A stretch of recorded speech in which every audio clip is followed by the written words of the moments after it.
शांति। आज 28 जुलाई 2025 है और आज का दिन हम सबकी आदरणीय बड़ी दीदी का स्मृति दिवस है, जिनका नाम वास्तव में गोपी था और वो थी भी सच्ची गोपी, हमेशा परमात्म स्नेह में समाई हुई। जो बाबा हमें स्नेह में समाने के गुण और शक्तियाँ बता रहे हैं, वो दीदी के जीवन में प्रैक्टिकल थे। इसीलिए वो जितनी अच्छी एडमिनिस्ट्रेटर थी, उतना ही सबको परमात्मा के समीप लाती थी। आज का भी बाबा का गुण ऐसा ही है कि हमें स्नेह का चुंबक बनकर के इतना लवलीन स्थिति में रहना है, परमात्म स्नेह में समाये हुए रहना है, जो दूसरी आत्माएं भी इस रूहानी स्नेह से आकर्षित होकर के परमात्मा की ओर चली आए।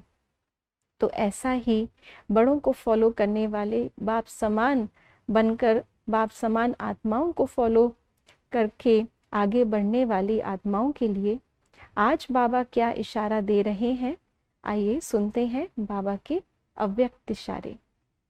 अंत समय में अपनी सेफ्टी के लिए मनसा शक्ति ही साधन बनेगी। मनसा शक्ति द्वारा ही स्वयं की अंत सुहानी बनाने के निमित्त बन सकेंगे। उस समय मनसा शक्ति अर्थात श्रेष्ठ संकल्प शक्ति एक के साथ लाइन क्लियर चाहिए। बेहद की सेवा के लिए, स्वयं की सेफ्टी के लिए मनसा शक्ति और निर्भयता की शक्ति जमा करो।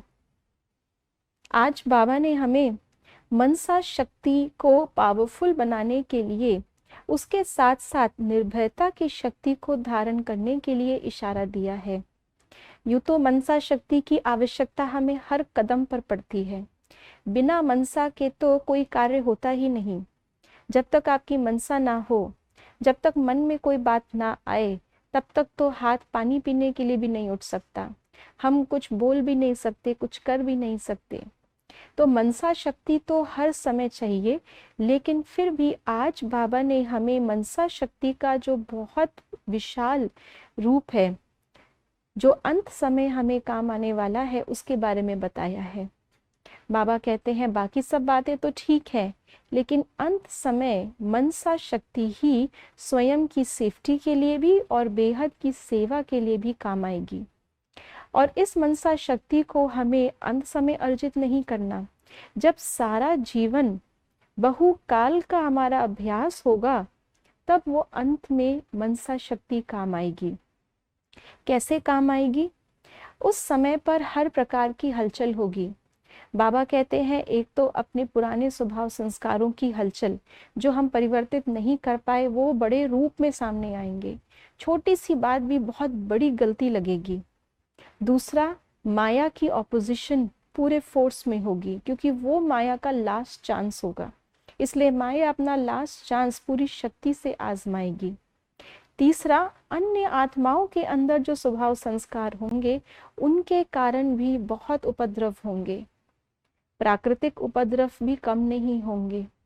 विश्व के अंदर चारों तरफ हाहाकार और युद्ध का माहौल होगा।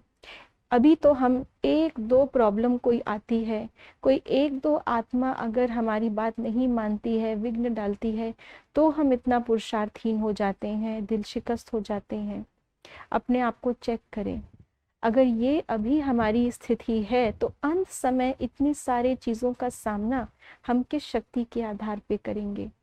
इसीलिए बाबा कहते हैं कि ये सब कुछ जो पुरुषार्थी जीवन में विघ्न आते हैं, इन्हें विघ्न समझे ही ना, इन्हें खेल समझ करके अपनी मनसा शक्ति को पावरफुल करते जाएं।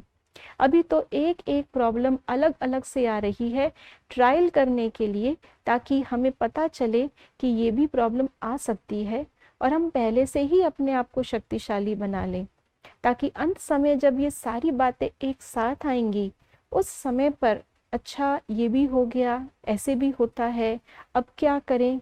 इन सब प्रश्नों को हमने पहले ही हल कर दिया है। इसीलिए मन बिल्कुल शांत होगा, बाबा से लाइन बिल्कुल क्लियर होगी, टचिंग आएगी, खुद भी सेफ रहेंगे और दूसरों की भी हम बेहद की सेवा कर सकते हैं। तब हमारी अंतमति सुगति सतो प्रधान मुक्तिदाता, जीवन मुक्तिदाता की होगी और तब हम पास विद ऑनर विजयी रत्न कहला सकेंगे। ओम शांति।